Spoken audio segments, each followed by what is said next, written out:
here is the pantry that we're going to be working on. It's a good space. We're going to be adding upper cabinets and a countertop finally. I know. I've been using just scrap pieces of wood for the countertop because I was trying to find remnants similar to our kitchen counters, and it's not, and I'm not buying a full slab, so I found something else for the countertop in here that looks very similar but affordable. And I'm just excited to have more storage. It's going to look completely different, and since it's open to the kitchen, just going to complete this space and make it look like it's part of the kitchen versus like what's happening in this corner. The cabinets are a very similar color to these ones that I built. We have our wood base and we have painted tops. So two-tone, just like the kitchen, and I'm excited. It should be fairly simple, but you know, sometimes simple ends up taking hours, so we will see. But I'm really excited because I've actually partnered with the RTA Store to work on the pantry. They provided the cabinetry, and I'm really excited to share that with you guys. And so I'll have a cabinet up there, and then I'll have probably 2 or 3 shelves that make an L there. And then to match these lower cabinets, they're both 24 inches. So I got 24-inch uppers that are 42 inches high. And then I got one for there. We'll be doing a fridge panel on each side so it looks nice and custom. And then this corner here is going to be done probably a different day. I'm going to build a base cabinet, but then it has open shelves below it. And then above it, I will have probably 3 shelves that will hold all my baking items and stuff. This will be kind of like my baking corner. At least I think. We're just gonna have to see how this goes together, because sometimes when you're in your mind, you think, oh, this will go like this, and then this will go here. When you actually start using this space, it functions really differently. So we will see, but I already have like kind of mapped out on paper where I want certain items, food items and things like that. So hopefully it'll all work out great. I don't think we'll be organizing it in this video, that'll be separate. But today we are going to be building the cabinets for here, installing them, and just be a beautiful pantry finally. And I'm excited. We'll see about the backsplash. I have 2 different ideas for the backsplash. So again, it's a work in progress. Not everything's gonna get done, you know, boom, but we can at least try to get close to it, right? So all my cabinets come in their individual boxes and they are ready to assemble. They're basically a puzzle piece to put together. Super easy though. I ordered a lot of different samples from the RTA store to see what coloring I would want and the profile of the cabinet doors and just the style, because every one of them is a little bit different. This is the one I chose, which is a different style than I had previously bought when I found them last year when I worked on the cottage kitchen. And I love the quality of them and the fact that they're DIY friendly. You get to build your cabinet and get a way better quality and price than the big box stores. I hope that this is helpful for you if you don't want to build from scratch, which I have started to do this year. It is definitely a lot of work, but if you're not into putting them together, they do sell pre-assembled cabinets. They're just at a different price point, but RTA Store does run different sales throughout the year, so just keep your eye out. They have some really good deals going on.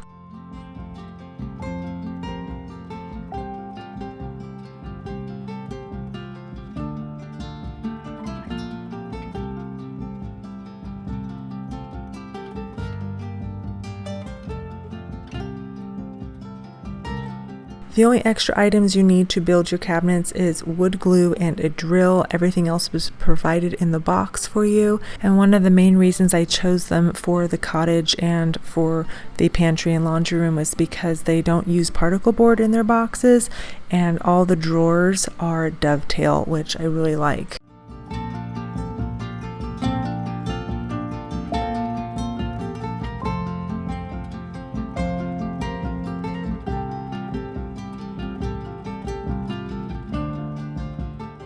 Alrighty, here is our starting point. It's now time to start installing the cabinets. One thing you gotta do is find where you need your cabinet height to be.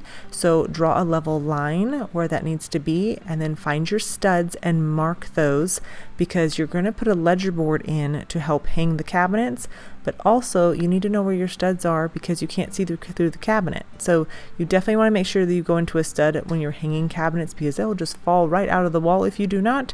And let me tell you, I've heard stories about that.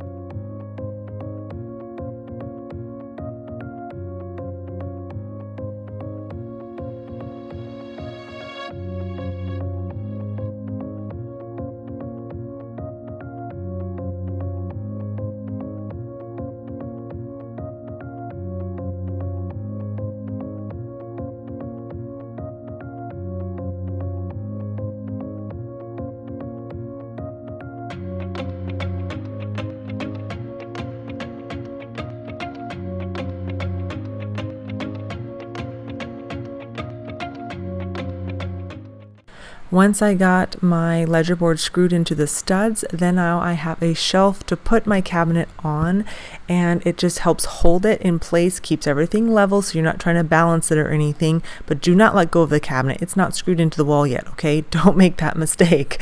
All right, you're gonna get it up onto the ledger board, and then you're gonna open the doors, figure out where your studs are based off of your marks on the wall and your ledger board, and add your cabinet screws on. They'll have a thicker head on the top, and that helps hold them in. We got the first fridge cabinet on. That made me sweat a little bit, let me tell you. So now, to make sure I get the height, instead of just going off like the ceiling height down measuring, because nothing is ever plumb, I am going to use my laser level and put it on this rack, and then it'll basically tell me the top of the one cabinet I have and give me a line all the way across so I get everything even, which is what we want, right?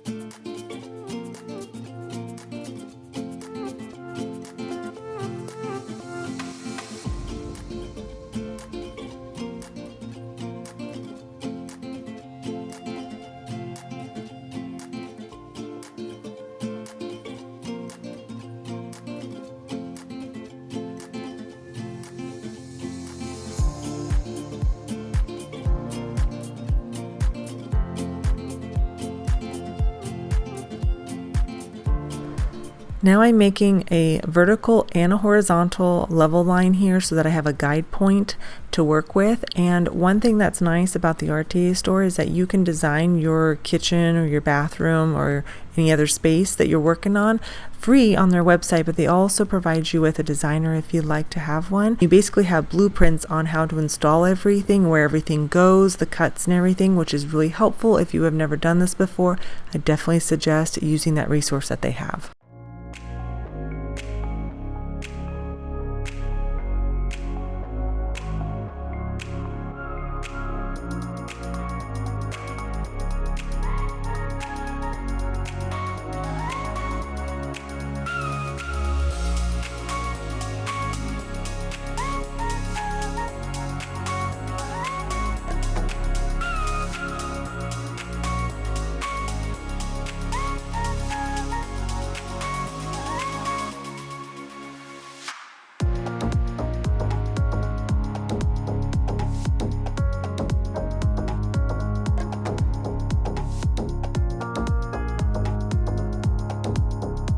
Now I'm adding a filler piece to the side of this cabinet, so I went ahead and clamped this filler piece on. I ripped it down on my table saw, and then I am pre-drilling it and then screwing it together to the cabinet. So I'm adding this piece because the lower area didn't quite reach where the fridge panel will be, so I needed that filler piece there, and it just makes everything look so much more uniform. So sometimes you'll need filler pieces, sometimes you won't, but it's going to be based off of your design and the cabinets that you choose. If you choose partial overlay or full overlay doors, it all kind of goes into the design of the process. So think about that when you're looking at the cabinets as well. And now I went ahead and added 4 screws to hold the cabinet up, just to be sure it wasn't going to go anywhere. It's all personal preference, but there's 3 cabinets up. We got 1 more to do.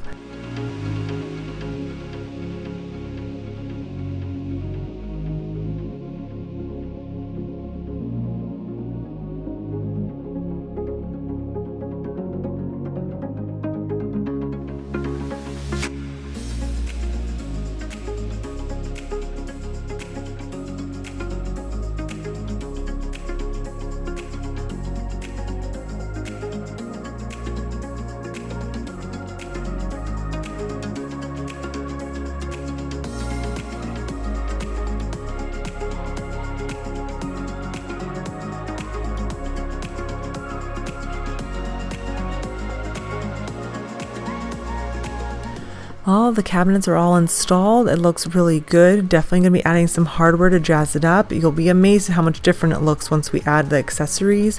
The filler piece though with the fridge panel, ooh, snug as a bug. So happy with that. And then this freezer does actually stick out a little bit more. This panel's come at 26 inches, which is great, but I didn't want it to overhang the door, so I kept it at 24 depth. So every fridge panel is different depending on the cabinet that you choose, so definitely look at that. But overall I'm happy with it. And then over here is going to be 2 or 3 shelves. That is going to be in a later video because I haven't determined what I'm doing for that exactly yet. But the cabinets all come with the hardware that you need to put the shelves in and everything, and they changed this, and I really like the new design of these. And it just locks it in and it doesn't move back and forth on you. I'm really happy with this improvement. The one in the cottage just have the regular clips, and I don't like those. These are so much better. So now we are actually going to install the hardware on the doors. We need some. These are soft close hinges, which I love, especially if you have kiddos. It just keeps things a little quieter when they're in the kitchen with you and stuff. But I got the hardware off of Amazon. I really like this one. It's just beautiful, and I just love the coloring and the shape. They come with 2 different size screws in the back. Make sure that when you drill these, that your drill bit is just slightly bigger than the screw itself, and get yourself these cabinet templates. They make different sizes. You can adjust them however you need to, and then you're going to figure out where you want the placement of your knob to be or handle. Some people like them higher, some people like them lower. I like them level with where the shaker meets the corner. I think it looks better in my opinion, but everybody has a different taste, so do what you like best. And once you drill that, then you can install your hardware. It's fairly simple.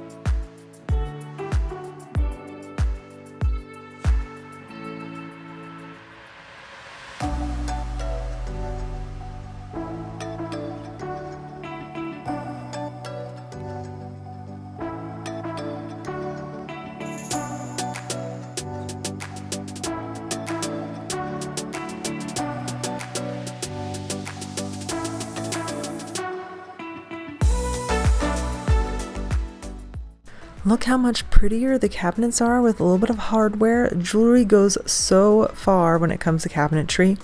I was looking at these for the backsplash, but I changed my mind. I decided not to go with like just peel and stick tiles or tiling itself. I'm doing something a little bit different. So I'm using the bottom of my cabinets as my guideline for my backsplash, since I'm going to have shelves going in this corner that I'll be working on next video, I think. It just depends if I can find exactly what I want for it. But I'm going to remove my outlet covers because I need to make a template basically for the backsplash. So I'm adding, it's going to sound silly, toothpaste to the outlet so that I can mark where that needs to be on the back of my board. It sounds funny, but it works really well. You're going to put your backsplash in where you want it, or whatever you're working with that has a backing, and then you're going to press on it, and then it's going to leave that mark on your surface that you're needing to cut. So I am actually using vertical shiplap panels for this backsplash. I had some left over from the laundry room, and I thought, let's just see what this looks like, and I fell in love with it. I was like, absolutely, yes, this is definitely going here. So you can see how that marked on there. Now I have my kind of general little rectangle that I need to cut out, and I can make it bigger, but I wanted to get just the general size first, and then I can go back and trace and do that based off the outlet cover. So don't go too big because you can't add material back. Go a little bit smaller than you need to, and this will allow you to put this over the outlet, but then the outlet will actually cinch to it, if that makes sense. You'll be able to pull the outlet out by unscrewing, loosening them.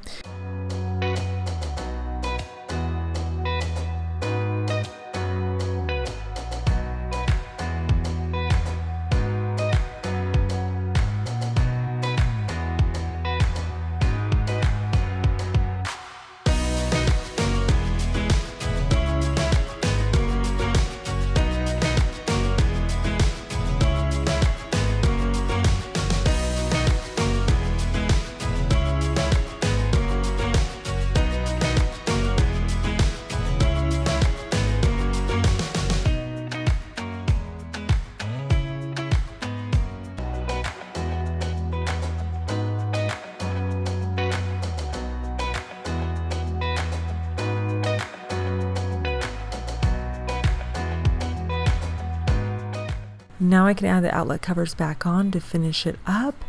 But this is the before of the pantry. I needed a little bit of help, and here is the after for part 1. And I love it. It is so much better. I cannot tell you how happy I am with this space. The cabinet color is a beautiful creamy color, and I think it pairs so nicely with the wood tone and the champagne bronze. Hardware, I am so happy with it. I still have the corner here to do. Like I said, I gotta decide if I'm gonna use brackets or if I'm gonna do kind of like floating shelf brackets so you don't see them. Still trying to decide that. Let me know your thoughts on that. And then we'll be adding shelving and cabinetry to that corner. But I am loving it so far. It can only get better. I hope you guys enjoyed it. If you found it helpful and got some inspiration, I'll have everything linked in the description box below. Give it a thumbs up, share it with your friends, and I hope you'll have an amazing rest of your day, and I'll see you in the next one. Thanks for being here.